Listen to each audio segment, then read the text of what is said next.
Welcome to Talk and Takes. I am your host, Natasha Brown, and with me I have my lovely co-host, Ashley. And right here on set, we have two amazing guests with us, absolutely enlightened in their various fields. I have here with us Mr. L.G. Jamala Esquire. He is Chairman Young Lawyers Forum, Nigerian Bar Association, Ahoda branch, and also a lecturer, Eastern Polytechnic, Port Harcourt. Welcome, sir. Good morning, and thank you for having me. And also we have here with us Mr. Olamilekan Osikoya Esquire, Private Legal Practice. Welcome. Thank you. So on today's topic, we'll be talking about human rights laws. Have you had your laws infringed upon? Do you even know what your rights are? That's what we'll be talking on. Stay tuned. Hey there. Are you looking to record your videos, do your voiceovers, and take your professional pictures? Look no further. With our state-of-the-art newsroom, photography, kitchen for our food content creators, and exclusive children's studio, we certainly can deliver the best studio experience. Our carefully designed studio space can bring your diverse creative content ideas to life. We aim to consistently serve value to our customers far and wide. Come, let Thav Media give life to your dreams. Thav Media, a slice of infotainment. Welcome back. Mr. Lekan, my first question is for you. What are human rights? Okay, human rights are basic fundamental human rights as provided in Chapter 4 of the Constitution of the Republic of Nigeria. It is between Chapter 33 and 43 of the Constitution. Comprises of right to life, freedom of movement, freedom of association, dignity of human person, and the like, basically. Okay. A lot of Nigerians don't know their basic rights. Okay. What do you think is the best way to educate an average Nigerian of their rights? Okay, wow. Okay, basically, everybody is... let me give you an example of a scenario. There was somebody who informed me about an infringement. The police officer arrested him while trying to pick up somebody else. I explained to this lady that this is an infringement of your rights. Basically, consistently talking to people. Letting them know that these rights, for example, this show is going to go a very long way as well. Letting people understand that these are rights that are provided for in the Constitution. It is for their good. Because basically doing a lot of promotions and all would help people to understand the existence of this right. Yes, I agree with that. Sensitization is really important to, especially when we talk about market women, like the uneducated Nigerians that will probably not listen to news, not listen to radio or watch TV. But do you have any other suggestion how we can educate people on their rights? First, let me go on what we mean by human rights. Now, human rights are those rights given to us right from birth, those rights given to us by God from birth. They are available everywhere you find yourself, whether in Nigeria, in the Asian, or even in the Western world. They are everywhere. They are called inalienable because they can never be taken from you. God has deposited this right by virtue of your creation as a human being. And so what the various laws, like our Constitution has severally amended the 1999 Constitution, is just to recognize these laws, these rights given to man by God. And he has rightly cited Chapter 4 of the Constitution from Section 33 to Section 46, where those rights are provided for. Then the African Charter on Human and People's Rights. The African countries coming together also to recognize and further buttress the importance of these rights. They're also there. They're talking about whether most of the citizens are aware of these rights. Yes. I would say no. You use uneducated, even some of the educated ones in quotes lack knowledge of these existing rights. He has rightly said, further, how do we get this awareness? By, programs like this. When I saw the invitation and the topic, I said, wow, it's very nice. It will go a long way of telling the masses, the people that, yes, these rights are there. You can explore it whenever you feel whenever you see that your rights are being threatened upon. As Section 46 says, where you feel that a right is being or is likely to, so most times you don't wait until they are infringed upon. Whenever you perceive a threat to that right, the law says you can approach the High Court of a state where you're resident. It could be federal High Court to state High Court, but most times it's domiciled with the state High Court to ventilate that grievance. I think public awareness, going to marketplaces, starting from the schools. I think we have civic education in our various, from secondary school, GS1 to GS3, to SS3, which is now compulsory. Yes, these rights are being taught. Then there's some NGOs championing the process also, taking it to the nooks and crannies of the society. I think it will help in educating our teeming, uneducated, and average educated Nigerians. All right, Mr. Jamala. So as a lawyer, I'm sure that you're well acquainted with our human rights and all of that. I'm not sure I know all of it. So even when sometimes I have mine infringed upon, I really might not even know. But I know specifically here in Nigeria, our human rights are infringed upon a whole lot. So I want to ask a question. Is there anything that's absolute human right? No, I don't think there is absolute human rights. There Okay. is the provision of, from Chapter 4, from right to life, to dignity of human person, to freedom of movement, freedom of the association and expression, acquisition of property, movement, none is absolute. They are always limited. Good. So if they are limited, for example, we have freedom of expression. Yes. In Nigeria here, sexuality of the LGBTQ is being looked down upon, and we even have a law stating that if you engage in it and it's of public knowledge, you have 14 years to be put in jail. Yes. My question is, if really there is freedom of expression, why are you infringing on my right to express myself in the way that I want to? Yes, most of our rights, like I said, there are limitations. Now, we're looking at public morality. So the essence of government is to protect some certain principles of the society and government. For now, we have not advanced to that stage of having that happen. We are more of a people of religious inclinations. And so it is sometimes affecting our laws. The morality aspect of our society is based on our culture.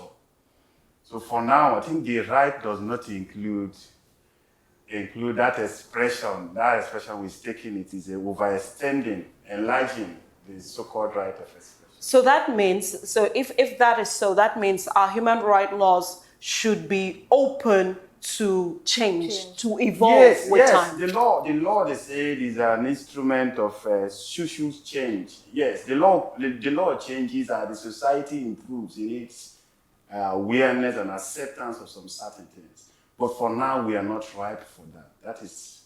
For now, we are not ripe for that. I wonder how long it will take us to be ripe for that. Maybe when our culture changes, but I doubt. Okay, so I'll just leave that for a bit because I know that Nigeria, we are really steeped in religion, which is a whole lot of problems that we have, but I'll just leave that for now. Now, one basic thing we have in Nigeria that is a problem is freedom of speech. You say that I have the right to say what I want to say, but why do you hold me The freedom culpable? of speech is limited in the aspect of you have the right to express yourself by talking whatever you want to talk, but it should not be detrimental to your neighbor. They said your right stops where mine continues. So you have the right to talk, but please, in course of your expressing yourself, do not defame or do not cause a slanderous statement to be meted against me or your next neighbor. Mr. Legon, looks like you have something to say. Yes, just to buttress his point on the freedom of speech, basically, as he said, your right stops where another person's right begins. Yeah, where you can move to as regards your freedom of movement, you cannot walk into another person's property. Same way, I cannot speak wrongly to you. Same way, I cannot say stuff that would incite terrorism. Same way, I cannot say stuff that would incite riots or whatever. At that point, that is why the rights are not absolute. there must be laws to curb the extent of your rights, so you don't use it to affect the next person. For example, the reason I brought this up, I'm sure we are all aware of what happened during that whole NSAS period, the whole protest and all that. Yes. What happened was youth simply have said, we are not interested in what is going on. We are being brutalized by the police and we want to stop to this. The answers we got were allegedly rubber bullets, threats. Even some of us had to leave the country and shut down of Twitter. Yes. So who puts the biases, the limitations to these human rights? How far can we go with expressing ourselves and how far are we not to go? Because basically, if we looked at all the things we saw, nobody ever really did insult the president, so to speak. We were simply airing our grievances. Yes. I wouldn't like us to go to the discussion of NSAS. No, we would have to go there. That is if you have the time to do so. But if you look at it, NSAS started very well. Now, the essence of any protest is to call the attention of government. Yes. Now, the attention of government was sought for, and they had it. Now, government has said, please, can you come to the table, let's discuss. And they said they have no leadership. How do you organize a society without a leader? The story of law as an instrument of control. Now, if you have, I know you are very good in eating catfish. If you have live catfish in the baskets, if you bring them, scoop them out from the water, how do they behave? When a society is not regulated, everybody begin to live survival of the fittest.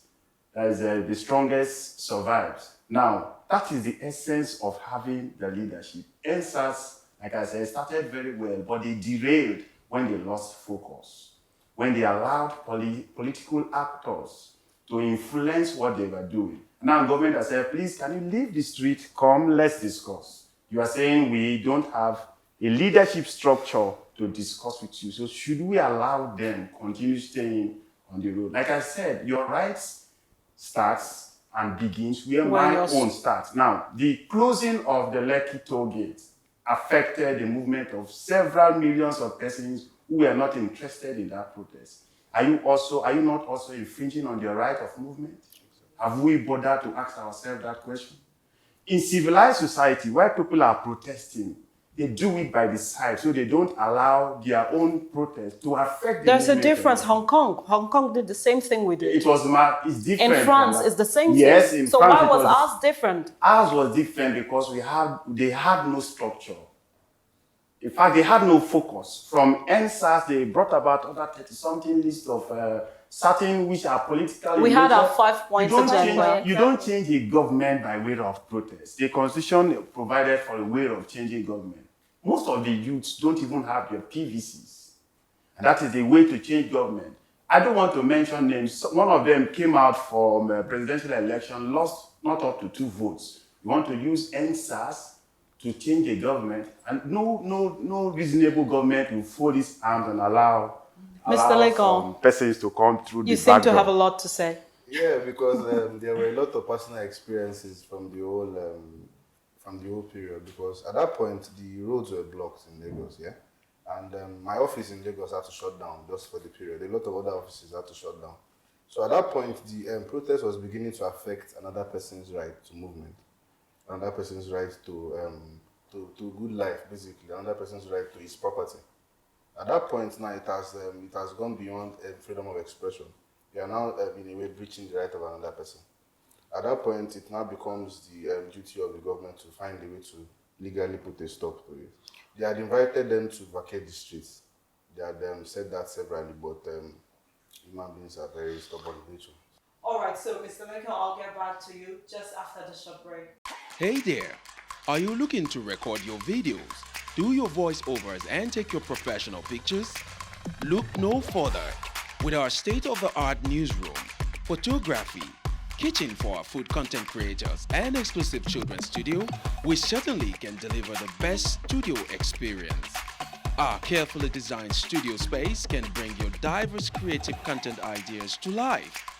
We aim to consistently serve value to our customers far and wide.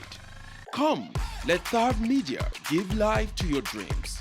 Thav Media, a slice of infotainment. Welcome back. This question is for you, Mr. Lekan. I want to ask a question about the right to fair hearing. As a citizen or as a lady, I go to the police station, and this is based on someone's experience. She was being abused by her husband. Whenever she doesn't want to get intimate with him, he'll force himself on her, he'll hit her and all of that. And after talking to a few persons, they encouraged her, go and report to the police, it's your right. And she walks into a police station, explains what is happening, and they start laughing at her. I mean, is he not your husband? Is he not supposed to have his way whenever he wants? So that's infringing on her right to fair hearing. Like, they refuse to listen to her, especially because she didn't have, according to them, she didn't have proof. And this is something that she has always kept to herself. So at that point, she was reporting there were no bruises and all that. So they said she should go back and come back when her face is swollen and she has wounds and all of that. What do you have to say about that? Okay, personally, yeah. First of all, let me just come into the extent that proof you talked about. And there's really no way you can prove anything if you don't have evidence for it. If you make a complaint to the police and you don't have any way to prove that your complaint is proper, police do their investigation and they don't find anything, they'll still answer. So they are supposed to investigate? Yes, definitely. Okay, now going back to the issue of violation of our rights, yeah. At that point, it is now the issue of domestic violence in court. Yeah. If you report, there are a lot of organizations who will take up issues of maybe that's where sensitization also comes in. There's this FIDA, this Federation of International Women Lawyers. International Women Lawyers, yeah. If she is able to meet up with any FIDA representative and report this, yeah, and they will take up the matter even more faster than the police would do normally. They will still go through the police, but there will be more of like a watchdog. I think if I will add, if I will add, you really need not to report to FIDA so long as you have the financial muscle to. Litigations are expensive. Now, when it comes to husband and wife issue, the police are always, first, they're also ignorant of certain laws. Then the society is also taking a toll on them. And most of them are men, so you are coming to report my fellow men. Should police be ignorant of laws? Ordinarily, they should not, but because they are the protectors the enforcers of these laws, yeah. They should not. But in the present state where we find ourselves, 90% of the police are ignorant of these laws. Okay. So that is why most times they get intimidated when they see someone who is challenging them as to their actions. Now, the administration of criminal justice law in Rivers State made provisions for personal complaints. So you really, if the police are not too taking steps proactively, you can approach the court and complain. But that is not on human rights. That is under sexual assault, battery, or generally assault. Well, we have now called to say domestic violence. Okay. There is no law called domestic violence. Violence is all about assault and battery, and then you can now come from that angle. But it's not about fair hearing. Fair hearing is not at the police station. Fair hearing is at the court. If I might add again. Okay, basically, as regards this thing, the whole complaint thing is actually a lot more expensive than my colleague has. But if you are making a personal complaint yourself, and you are going to court to actually state these things before a magistrate, because at that point, to come up before the magistrate, if technically the lady would not even know what to say, how to prepare the right documents, so eventually you still have to brief a lawyer. And the lawyer would charge his fees, definitely. And that's why I use the aspect of the financial strength. So technically, most times I prefer, once I realize that the lady is not, or the person himself is not financially capable after I prescribe fees, I would recommend them to any of the bodies. That is why I mentioned FIDA. FIDA will provide the services free of charge. They could decide to file the complaint. They could decide to even take it up and still at the police station. Then also, this thing about domestic violence, I think Lagos State has created a law. I can't remember the particular name of the law, that now makes the act of domestic violence itself a crime in Lagos State. There's a law about that. It also talks about how to go about the bringing up, but it's still under the criminal, still a subsidiary of the criminal, it's still under the criminal code, basically. So it's improving, but eventually we'll get there one of these days. So I guess people should start moving to Lagos. Typically, from all that we're hearing today, mostly from me, I think that the human rights law is a bit biased and very, should I say, streamlined. It's not very broad. What do you mean by bias? Oh, in the sense that now someone has been raped by a husband, and then you have to go to the police and make a report, and then they're asking you for evidence. So probably she should have gone to the hospital to check that she was forcefully penetrated and take that report to the police first before she's able to make the complaint, right? That's what I'm getting. Yes. Because he mentioned evidence. He mentioned evidence Yes, that first of all, with your complaint. aside the fact that they are a married couple, yeah, if a lady is raped, the first thing you do is to get a medical report, not to the police station. That would okay. There are a lot of as I said, there are a lot of organizations now who would assist you to do these medical checkups. I can't remember. Doctors Without Borders. Yes, Doctors Without Borders. What I was trying to remember. So you're saying That is the first thing you need to do. If you get to the police station first, immediately after the incident, before they rush you to the hospital, the evidence of the crime might have washed off or cleaned off if you have even gone to take your bath, depending on how the whole incident happened. So we just have to absorb the fact that law ain't fair as well. Because at the end of the day, I'm in my matrimonial home, my husband rapes me, I have to first start thinking, oh, which organization should I go to? Oh, FIDA, Doctors Without Borders. Am I not? Hold on, sir. No, hold on, sir. Now, I'm hysterical, I am damaged, I am angry. The first port of call I'm thinking about, just so I don't take a knife and kill that man real quick, is to get the person that is supposedly meant to protect me, right? So I quickly rush up to this police station and simply say, this is what is going on in my home. Because at that point, I'm not really thinking clearly to say, where should I go to get this medical test or examination or whatever. So that's where I say that the law is not fair, especially to the woman or maybe to the man. Because right now, if it were to be a rape case of a little child, as the mother, I have to start thinking of how to go to the hospital with my child first before I get to the police station. If we understand the workings of the law is of the view that it is better to free 1,000 criminals than punishing one innocent person. Now, if we are not placing emphasis on evidence, tomorrow, have you ever thought of someone, maybe a conspiracy to frame up a particular person? I could easily walk up to the police and say, yes, you are so person raped. Somebody will just come and pick you up without trying to get any evidence from my So the essence of having this evidence is for the court, because all this evidence will be submitted to the court, and it's for the court to look at it. So the part where she was talking about fair hearing, because where I'm coming from is the lackadaisical attitude of the police people, how they, get to ask you some very funny questions. So is there an avenue where I'm hysterical and I come to the police station and these people have lawyers on standby that can guide me rightly to tell me this and this and this is what you need to do before this happens? Because a lot of us don't know that. Yes. So is there anything like that on ground? At the police station? Yes. Whether there are decks of lawyers I can... No, for now, I think there is none. But there's actually something that the Legal Aid Council is working on with the state government, yeah? I think they started that in I can't remember. Lagos have started Lagos has started it, where they place a police station. Every police station, they have a lawyer at every police station, so that when this kind of issues come in, he knows how. I think one of the recommendations of the NSAS panel. Thank you very much. And that's even one of the good things that NSAS. So I would absolutely right now say congratulations to the Lagos State government for doing really amazing stuff. When it comes to criminal justice, Lagos State is always on the... So every state has to follow suit. Yes. But right now, so since there is a lot of loopholes in our system, so to speak, how can I defend myself? You're not supposed to defend yourself per se. Technically, according to you're not supposed to defend yourself. You are supposed to bring whatever complaint you have to the right channels, depending on whatever kind of complaint it is, and they defend yourself for you. If you take defending yourself per se, depending on the circumstance you're looking at it, is taking laws into your hands, and that itself is you end up committing a crime or violating another person's right. So once you report to the right channel, do the right thing, everything eventually works out in your favor. But mostly, what I realize is most Nigerians are not patient enough do not want to go through the stress in court of having to report.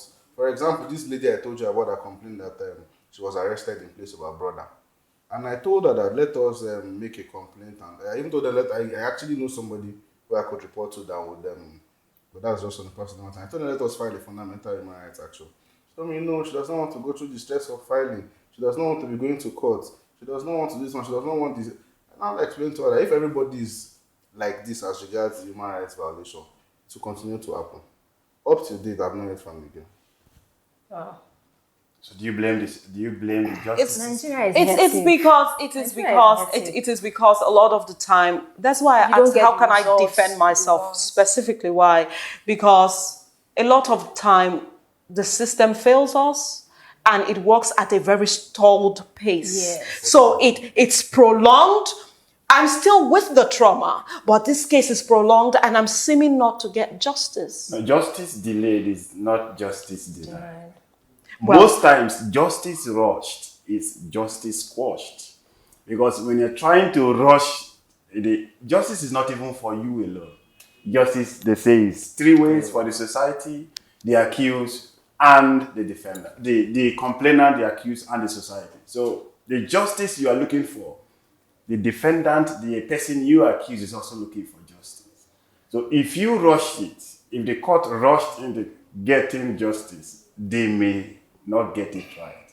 That is where evidence is the principal thing in our litigation. Evidence. If you don't have evidence, there's no need of even going to court.